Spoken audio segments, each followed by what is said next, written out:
स्त्री के यह 3 हठ कभी भी पूरे ना करे। जो पुरुष स्त्री के यह 3 हठ पूरे करता है वह सदा ही गरीब रहता है। नमस्कार प्रिय दर्शकों, आप सभी का स्वागत है एक बार पुनः। प्रिय दर्शकों, आज का यह प्रसंग बड़ा ही ज्ञानवर्धक और बड़ा ही प्रेरणादायक है।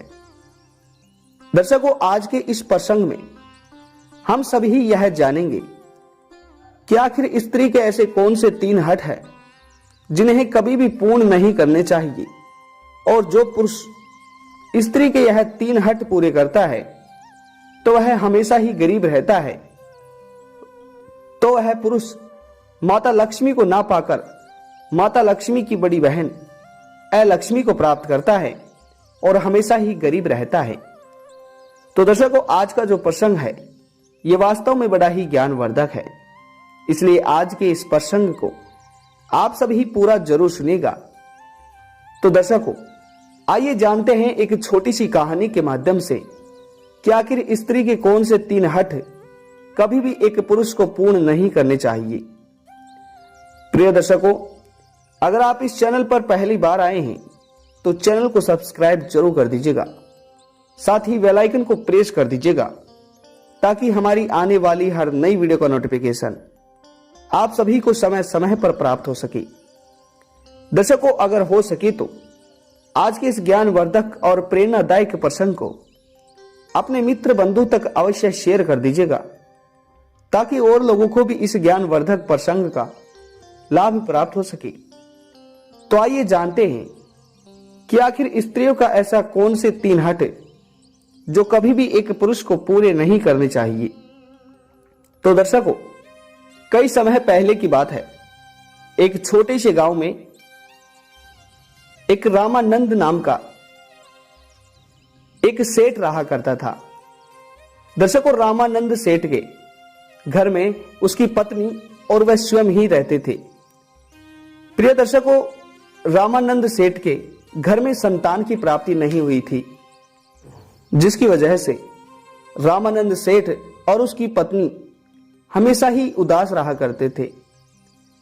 ऐसे में दर्शकों, रामानंद सेठ की जो पत्नी थी वह भगवान शिव की बहुत ही बड़ी भक्त थी, और इसी वजह से भगवान शिव की पूजा आराधना और कड़ी तपस्या करने की वजह से उन्हें एक पुत्र की प्राप्ति होती है।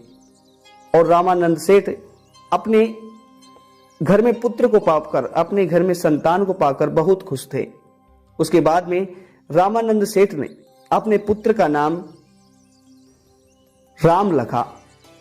ऐसे में दर्शकों, जब रामानंद सेठ ने अपने पुत्र का नाम राम रखा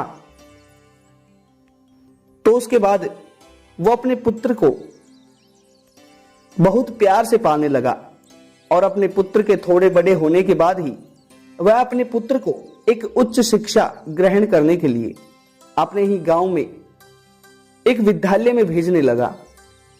प्रिय दर्शकों, ऐसे में रामानंद सेठ ने अपने पुत्र की परवरिश पूरे शौक और सौरभ से की थी।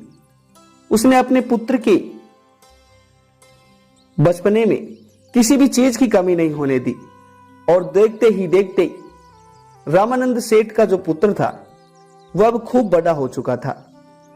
दर्शकों, उसके बाद में रामानंद सेठ अपने पुत्र को अपने साथ साथ अपनी दुकान में ले जाने लगा, और दुकान में ले जाने के बाद में वो अपने पुत्र को दुकान का काम काज समझाने लगा कि किस तरह दुकान को संभाला जाता है, किस तरह ग्राहक को संभाला जाता है, और किस तरह एक दुकान चलाई जाती है।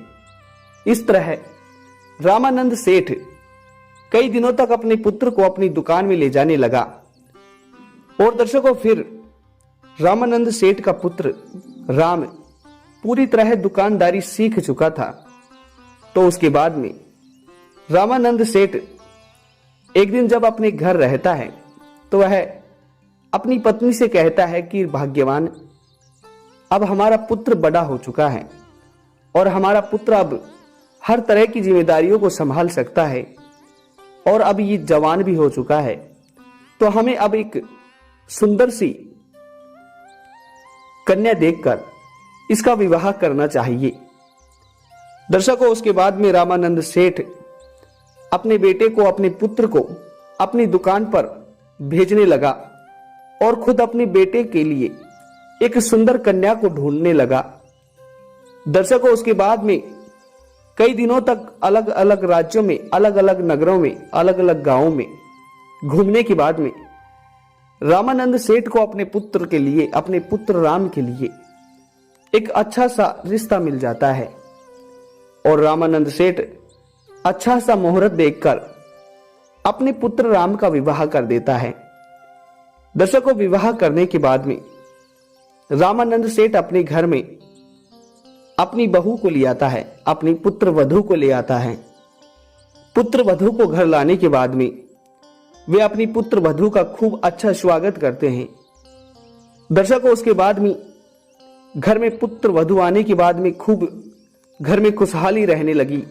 घर में हर कोई खुश रहने लगा और इस खुशहाली को देखकर रामानंद सेठ ने अपने पूरे घर की जिम्मेदारी अपनी पुत्र वधू यानी कि अपनी बेटे की पत्नी को सौंप दी और कहा कि हे बेटी, हे पुत्री, अब इस घर की सारी जिम्मेदारी सिर्फ तुम्हारी है और इस घर का पूरा कामकाज अब तुम्हारा काम है और इस घर को स्वर्ग बनाना, साथ ही नरक बनाना अब तुम्हारे स्वयं के हाथों में है। दर्शकों, इस प्रकार कहकर रामानंद सेठ ने अपने पूरे घर की जिम्मेदारी अपनी पुत्र वधू को सौंप दी और उसके बाद में थोड़े ही दिन बाद अपनी दुकान की जिम्मेदारी अपने पुत्र राम को सौंप दी और कहा कि पुत्र राम, अब तुम खूब जवान हो चुके हो, तुम हर तरीके की जिम्मेदारी को समझने लगे हो, हर बातों को समझने लगे हो और मैं अब तुम्हें पालकर और इस दुकान का भार उठाकर और तुम सब का भार उठाकर थक चुका हूं। अब मुझे आराम करने की जरूरत है। पुत्र, मेरे कहने का अर्थ है कि अब इस दुकान को तुम्हें ही चलाना है और इस दुकान का पूरा भार और इस घर का पूरा भार अब तुम्हें ही उठाना है। प्रिय दर्शकों, उसके बाद में रामानंद सेठ को अपनी दुकान की सारा भार अपने पुत्र को सौंप दिया और अब रामानंद सेठ का पुत्र देखते ही देखते अपने पिताजी की दुकान को चलाने लगा।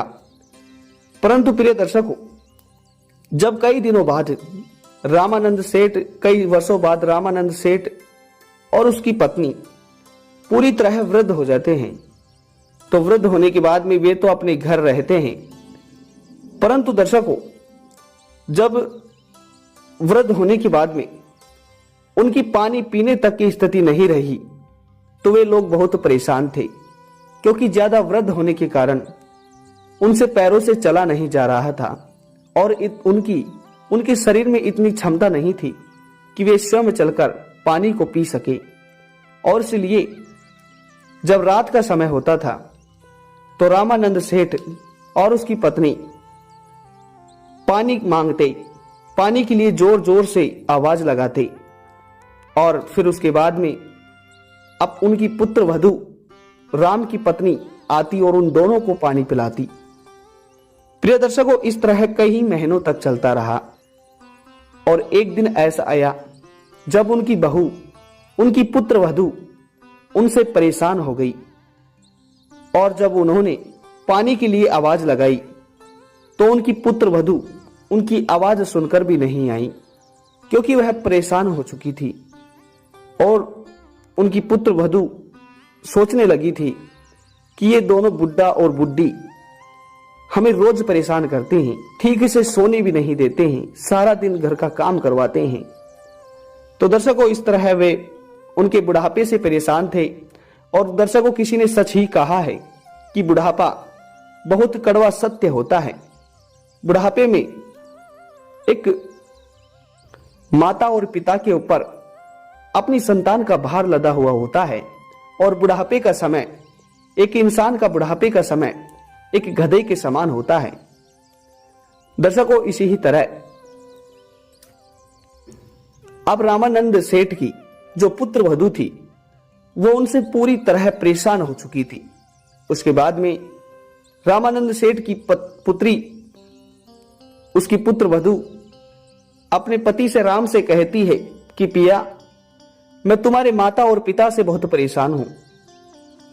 ये लोग हमेशा मुझे परेशान करते हैं, सारे दिन घर का काम करवाते हैं, रात को सोने भी नहीं देते हैं और मैं इनकी रोज रोज की हरकतों को देखकर बहुत परेशान हो चुकी हूं।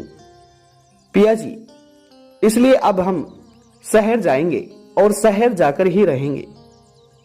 प्रिय दर्शकों, इस तरह रामानंद सेठ का जो पुत्र था वह धर्म संकट में पड़ चुका था, क्योंकि विवाह के समय जो सौगंध खाई जाती है कि एक पति और पत्नी का जीवन पत्थर की लकीरों पर लिखा हुआ जीवन होता है और उस रिश्ते को कभी तोड़ना नहीं चाहिए और एक दूसरे का कभी साथ छोड़ना नहीं चाहिए। तो इस धर्म संकट में पड़कर रामानंद सेठ का जो पुत्र राम था वह अपनी पत्नी के साथ जाकर शहर में रहने लगा। दर्शकों, शहर में रहने के बाद वो दोनों रहे, रामानंद सेठ और उसकी पत्नी अपनी संतान को, अपने पुत्र को और अपनी पुत्र वधू अपनी बहू को जाते देख बहुत रोए, बहुत गिड़गिड़ाए। उन्हें रोकने की बहुत कोशिश भी गई पर वे दोनों नहीं रुके और दर्शकों, वे दोनों शहर जाकर रहने लगे। शहर जाने के बाद में वे खूब खुशी खुशी रहने लगे, परंतु रामानंद सेठ की जो पुत्र वधू थी, जो राम की जो पत्नी थी, वो राम से खर्च बहुत करवाती थी। यानी कि जहां पर राम एक दिन की 200 रुपए कमाता था तो उसकी जो पत्नी थी वो एक दिन की 500 रुपए खर्च किया करती थी। और देखते ही देखते राम की एक दिन ऐसी स्थिति आ चुकी थी कि उसके पास 100 रुपए जेब में नहीं रहे। और दर्शकों, ये किसी ने सच ही कहा है कि अगर हम 100 की आमदनी कमाते हैं और 200 खर्च करते हैं तो हमारे बर्बाद होना तय है। और इसी तरह एक दिन ऐसा आ गया कि राम की जेब में 100 रुपए नहीं रहे और फिर देखते ही देखते एक दिन तो ऐसा भी आ गया जब उन्हें दोनों पति और पत्नियों को भूखा ही सोना पड़ा। और दर्शकों, उसके बाद में राम अपनी पत्नी को बहुत कोसता है और कहता है कि ये सब तुम्हारी वजह से हो रहा है, क्योंकि तुम्हारी वजह से मैं अपने माता और पिता से दूर रह रहा हूं और तुम्हारी वजह से आज मुझे भूखा सोना पड़ रहा है और तुम्हारी वजह से मैं अपने माता और पिता की सेवा नहीं कर पा रहा हूं। तो दर्शकों, इस तरह दूसरे दिन सुबह होते ही वे दोनों अपने घर चले जाते हैं और अपने घर जाने के बाद में राम अपने माता और पिता के चरणों में गिर जाता है। राम के पिता रामानंद सेठ अपने पुत्र को माफ कर देते हैं। और दर्शकों, यह भी किसी ने सत्य ही कहा है कि माता और पिता का हृदय बहुत ही कोमल और नाजुक होता है। चाहे संतान कैसा ही कर्म कर चाहे संतान किसी भी प्रकार का दुष्कर्म कर क्यों ना उनके पास जाए, माता और पिता का हृदय ऐसा होता है कि उन्हें शरण दे ही देता है। दर्शकों, उसके बाद में रामानंद सेठ अपने पुत्र और अपनी पुत्र वधू को अपने घर में अंदर बुलाता है और फिर अपने पुत्र से कहता है कि पुत्र देखो, ऐसी बात है कि कभी भी किसी भी पुरुष को एक स्त्री के ये 3 हट पूरे नहीं करने चाहिए। और पुत्र, जो पुरुष एक स्त्री के यह 3 हट पूरे करता है तो वह पुरुष हमेशा अपने जीवन में दुखी रहता है, हमेशा अपने जीवन में गरीब रहता है और हमेशा अपने जीवन में अलक्ष्मी को प्राप्त करता है। प्रिय दर्शकों, उसके बाद में रामानंद सेठ अपने पुत्र को वह 3 स्त्रियों के हट बताने लगता है और कहता है कि सबसे पहला, कभी भी अगर आपसे आपकी पत्नी या फिर कोई भी स्त्री धन मांगे या पैसा मांगे या फिर जरूरत से ज्यादा पैसा मांगे या फिर जरूरत से ज्यादा खर्च करे तो एक स्त्री की उस हट को कभी भी पूर्ण नहीं करनी चाहिए। क्योंकि दर्शकों, जरूरत से ज्यादा अनावश्यक धन खर्च करने से घर में कंगाली आती है, धन का सदुपयोग होता है, धन का दुरुपयोग होता है और आमदनी आने के बजाय जाती है। इसलिए कभी भी एक स्त्री का यह हठ पूरा नहीं करना चाहिए।